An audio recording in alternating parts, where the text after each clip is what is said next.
بسم اللہ الرحمن الرحیم۔ محترم ناظرین السلام علیکم۔ آج میں اللہ سبحانہ تعالیٰ کا نام الظاہر لے کر آپ کی خدمت میں حاضر ہوئی ہوں۔ اللہ تعالیٰ قرآن میں ایک بار اپنے آپ کو ظاہر کہتا ہے۔ ظاہر وہ ہے جو اوپر ہے، پھر بھی تمام مخلوقات میں ظاہر ہے۔ اس کا وجود اور وحدانیت کائنات میں موجود تمام نشانیوں سے ظاہر ہے، پھر بھی اس دنیا میں ہمارے حواس اسے محسوس نہیں کر سکتے۔ وہ اپنی مخلوق سے بلند ہے جو ہر چیز اور سب کو مسخر کرتا ہے، اور وہی حقیقی مددگار ہے، جبکہ دوسرے اس کی مدد سے ہی مدد فراہم کر سکتے ہیں۔ سورۃ حدید آیت نمبر 3 میں الظاہر خود کہتا ہے، وہی اول اور آخر اور ظاہر اور باطن ہے، اور وہ سب کچھ جانتا ہے۔ اور پھر یہ کہ سورۃ الواقعہ میں سوالوں اور جوابات کا ایک انتہائی طاقتور مجموعہ ہے۔ ہم نے تمہیں پیدا کیا ہے، پھر تم ایمان کیوں نہیں لاتے؟ کیا تم نے وہ چیز دیکھی ہے جو تم خارج کرتے ہو؟ کیا آپ اسے پیدا کرنے والے ہیں یا ہم خالق ہیں؟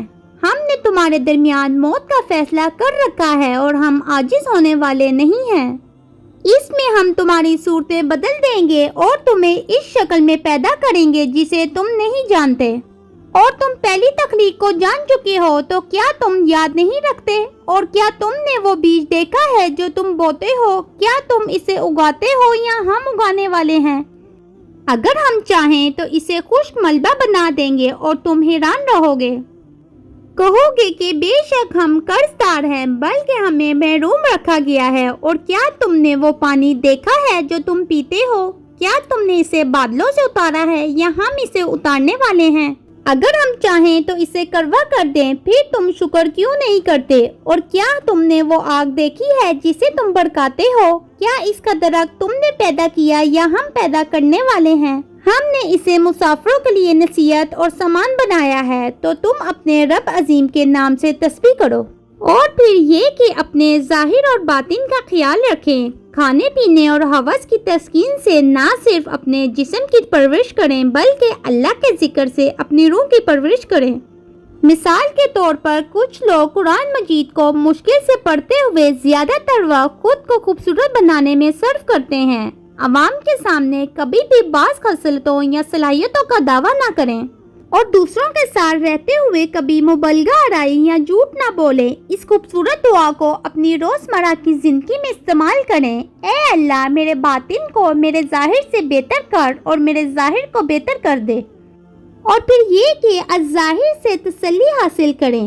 جان لو کہ وہ سب کچھ جانتا ہے جو آپ کرتے ہیں اور دوسرے آپ کے ساتھ کیا کرتے ہیں، چاہے کوئی اور نہ جانتا ہو۔ اور یہ کہ الظاہر آپ کے ساتھ انصاف کرے گا۔ اس حدیث سے آپ کو الظاہر کی محبت اور خوف میں اضافہ ہوتا ہے۔ رسول اللہ صلی اللہ علیہ وسلم نے فرمایا کہ اللہ تعالیٰ نے فرمایا، بے شک اللہ تعالیٰ نے حکم دیا ہے کہ اچھے اور برے اعمال لکھے جائیں، پھر اس کو صاف صاف بتا دیا کہ کس طرح لکھنا ہے، کہ جس نے نیکی کا ارادہ کیا لیکن وہ نہیں کرتا، تو اللہ تعالیٰ اس کے لیے اسے پوری نیکی لکھ دیتا ہے، لیکن اگر وہ اپنی نیت کو پورا کرتا ہے تو اللہ تعالیٰ اس کے لیے 10 سے 700 گنا تک لکھتا ہے، اور اس سے بھی زیادہ۔ لیکن اگر وہ کسی برائی کا ارادہ کرتا ہے اور اسے انجام نہیں دیتا ہے تو اللہ تعالیٰ اسے اپنے پاس ایک پوری نیکی لکھ دیتا ہے، اور اگر اس نے اس کا ارادہ کیا تو اللہ اسے ایک برائی لکھ دیتا ہے۔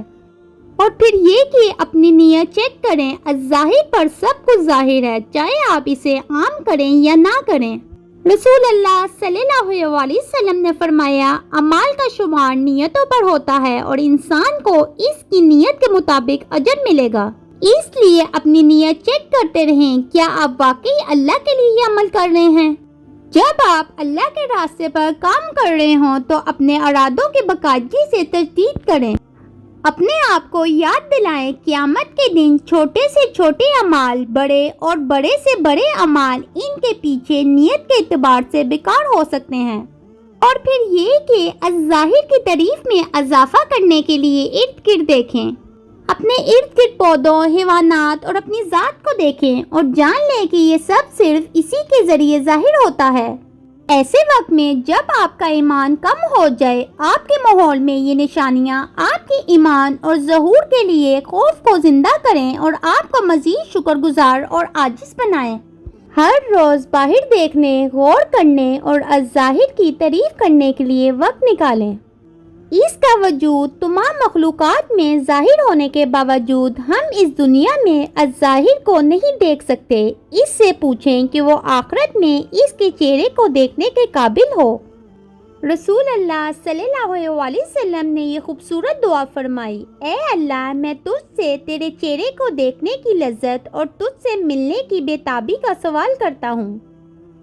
اس دعا کو یاد رکھو اور اپنے دل کی گہرائیوں سے جس قدر مانگ رہے ہو اسے استعمال کرو سب سے بڑی خوشی کے لیے۔ آخر میں الظاہر سے دعا کرتے ہیں، اے اللہ ظاہر، ہم جانتے ہیں کہ تو ظاہر اور بلند ہے۔ ہماری باطنی اور ظاہری دونوں بھلائیاں کر ہمارے ارد گرد اپنی نشانیوں کو نتیجہ خیز انداز میں غور کرنے میں ہماری رہنمائی فرما۔ اے اللہ، ہمیں اخلاص کے ساتھ برکت عطا فرما اور ہمیں ان لوگوں میں سے بنا دے جو آخرت میں تیرے چہرے کو دیکھنے کے قابل ہوں۔ آمین یا رب العالمین۔